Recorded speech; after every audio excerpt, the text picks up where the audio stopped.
Item 10E, receive a report and provide direction related to adoption of 2010 building code updates.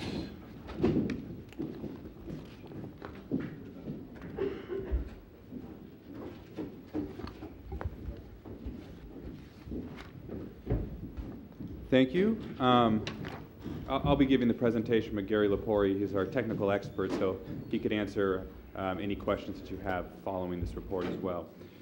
Every 3 years, the California Building Standards Commission updates the California Building Codes, and there's a number of code books that comprise the California Building Code series. They include things like the California Residential Code, the California Energy Code, the California Plumbing Code, and there's about a dozen of them that comprise the whole California Building Code series. When the requirements in these codes change, the cities are required to implement these changes. However, cities are able to amend the code if based on local climatic, geographical, or topographical situations. But these amendments must be approved by the Building Standards Commission prior to implementation. In the past code cycle, 3 years ago, San Bruno did adopt several local amendments. Those were mostly related to our proximity to the San Andreas Fault, as well as our proximity to SFO. These included commercial sprinkler requirements, airport noise windows, roof requirements, appeal requirements, and the council remembers the time limit ordinance for building codes, building permits.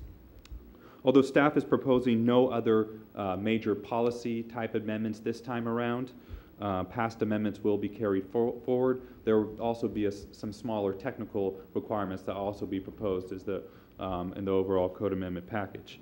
However, from time to time, the state also adds a code book, and that's the subject of this report. The state is adding a green building codes book, becoming the first state in the nation to have green building standards. What is unique about this code book is that the state is allowing the city to adopt tiers of green building standards. So there's a mandatory tier that goes into effect no matter what, but the cities are also allowed to adopt a tier 1 or a tier 2, and each gets incrementally, there's more standards involved with that, as well as additional energy savings as a result. And ultimately, whether to adopt these tiers is a policy choice of each individual city council in California and does not require the approval of the California Building Standards Commission. So I'll go over a couple things, a couple of the requirements for the mandatory as well as the tier 1 or tier 2. One important thing to remember is that this green building code only applies to for new construction. It doesn't apply to any remodels or additions, only brand new construction of homes. So a few of the requirements that would be as the mandatory level. There requires both a stormwater plan as well as a surface water management plan for all single family homes, so this is something that is new. There's increased energy requirements, energy efficiency requirements. There's one big thing is a requirement for a 20% reduction in indoor water use. The mandatory code also institutes construction as well as indoor quality requirements. So tier 1 would be the step up from that. Some of the things that are required in tier 1 is additional topsoil protection. One interesting thing is a 20% requirement for permeable paving on site. That's something that we have within our residential design guidelines, but it's something that's also replicated within this tier 1 code.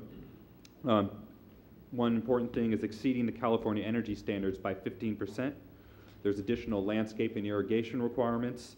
Also a requirement to have 10% recycled content be used for construction materials. And finally, a 65% reduction waste requirement. If you take it a step further and go up to tier 2, there's now a 30% permeable paving requirement. You need to exceed California energy codes by 30%.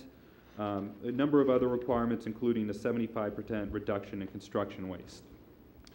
Of course, these are there's going to be cost involved for all of these, and as you go up for each tier, there's additional short-term costs. Of course, they also lead to long-term savings, but in terms of the short-term costs, if you're just to update, if you're just to go with the mandatory code, there's probably about a $5,000 cost increase over how you build a code now, but that's mandatory.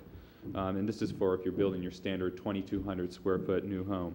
If you're going up to the tier 1 requirements, you're probably spending about $1,000 to $2,000 more for the energy code portion and about $10,000 to $20,000 more for the overall requirements. And finally, Tier 2, you're going up to about $20,000 to $40,000 more than the mandatory requirements. So that's the cost side. Obviously, the benefit side, there's huge environmental benefits, especially when you look at the cumulative impact of this being adopted over all the cities in California, and if California usually being the leader in environmental, other states will follow. But the benefits range from energy efficiency to reduction in water use, and of course recharging the city's groundwater system through the use of permeable paving. And it should be noticed, as we noted in the staff report, that these costs will drop over time. As these requirements take place, there will be additional suppliers in the market, which will drive down costs and end up for savings with the homeowners as over time. And the break-even point for all of these, it's hard to estimate an exact break-even point, but it's typically about 10 years' time. So regarding a recommendation, staff is recommending that the City Council adopt the Tier 1 measures. As you see from your staff report, these are consistent with a number of other cities within San Mateo County, and we're recommending these for a few reasons. First is within the general plan, the City Council did provide staff with direction to always look at what environmentally sustainable options there are within building standards, and we feel that the Tier 1 standards do take a leadership role in this within San Mateo County. Also, from a contractor, a business owner, and a homeowner standpoint, these are the most consistent with other cities within San Mateo County. You've heard us talk about removing the moving target before, and this would do it by being the most consistent with other cities within San Mateo County. And finally, while the tier 2 requirements might be the best thing for the long run, I think it's the best bet to let the market catch up with these so that product prices drop and we could eventually implement these. What we don't want to do is put ourselves in a competitive disadvantage with other cities by adopting these Tier 2 requirements, and some developments could pass us by because the costs associated with them are just more in the short term. So with that, I could take any questions, but our recommendation is to adopt the Tier 1 requirements. Questions of staff? Through the chair. Michael? Do these requirements place any conditions on the builders? Do they have to be certified or anything that would cause, might put one builder at a disadvantage over another? I could try to answer this and see if Gary needs to follow up. My answer to this, they don't have to have certain qualifications. What they do is that they have to propose plans that are to the specifications of the code. So if they don't have a qualified architect, a qualified builder that's not able to build it, they're not going to pass plan check or they're not going to pass their building inspection. I don't know if you wanted to add anything, Gary. Thank you. Councilmember, there are certain requirements for subcontractors to have certain qualifications. There will be duct testing requirements, and so there has to be HERS raters. They have to have a certain certification in order to test the duct system for a new gas furnace. So there may be those types of qualifications. But generally, Aaron is correct. As far as the general contractor, it would be just a regular general contractor that wouldn't have to have necessarily any additional knowledge than what they have now. Okay. One more question. What amount of effort would be required for your department to get up to speed on being able to oversee this, and I suppose all the review committees would also have to be up to speed on this stuff? There is going to be a learning curve, and I think there's a learning curve anytime there's a code cycle, and maybe even more at this time. But I don't think the learning curve will be any more going from the mandatory code to the Tier 1 requirements, because we'll be learning it at the same time. But there is going to be a lot of references to code books, a lot of trainings that we have to attend in order to learn all of this. Any idea on the overall cost to get us there over the next year? That's hard to estimate. We're able to do it at this point within the building department training budget that we have, and there's been a lot of focus on training in San Mateo County for this. Okay, thank you. Aaron, this will kick in when exactly? Excuse me. Well, the mandatory codes are going into effect January 1st. Okay. If we adopt this, it'll go into effect 30 days after the second reading, so we're probably looking at sometime in late February. So we'll probably learn a whole lot with the Glenview rebuild then. Absolutely, absolutely. And one thing I forgot to note, especially related to that, is there is a learning curve. So what we're doing right now is we're talking to a couple nonprofit groups that are specifically focused on green building techniques for two reasons. The first is to hopefully get a grant either through PG&E or another entity to help with some design assistance for these homeowners and architects that are proposing new homes in the Glenview area. The second is trying to set up a grant program so that there perhaps could be additional energy savings and aim towards something like LEED requirements that the homeowners could take advantage of at no cost to them. Ken? Through the chair, I've got over 30 years of experience in this, and I've been and I've been through 10 building codes and possibly in that state.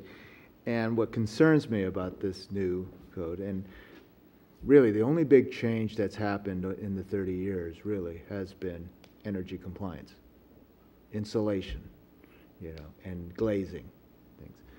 And since that time, since that's been developed, and I see it coming now, the documents have doubled, tripled. Not only are you providing drawings for a design for a new home, you are providing almost a booklet of energy compliance forms.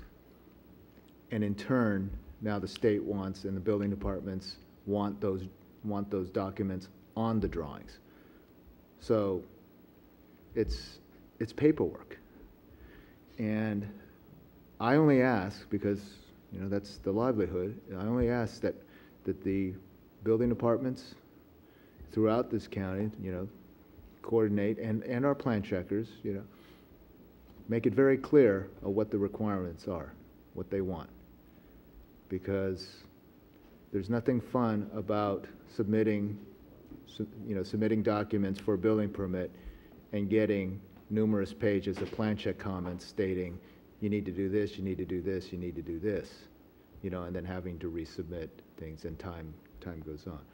So it's just another stage, another layer of what needs to be done to comply and to approve a project. And as long as it's known what to do, and I appreciate what San Bruno Building Department, Planning Department has done in the last couple of years as far as providing information and guidance, pamphlets, templates, whatever. And I hope, we step it up now, because this is a big one. This is a big change. So that's my comment. Yeah, I agree, and that's actually something that Gary's, I think, done really well since coming on board a few years ago, is getting that information and setting the expectations early on in the process so that people aren't caught off guard. So we'll have to update a lot of the pamphlets. We'll have to update our residential construction guide that provides a summary of what the building code is. I've been very facetious in the last 10 years saying that eventually we're going to submit drawings and a code book, with our plans. Because that's basically what we're doing, is not only providing a design, but justifying that design with the specific sections of the code, proving that we're in compliance, and it's tedious. All right. Are we in agreement to recommend Tier 1 for staff? I agree with that. Absolutely. Okay. Great, thank you. You have your direction.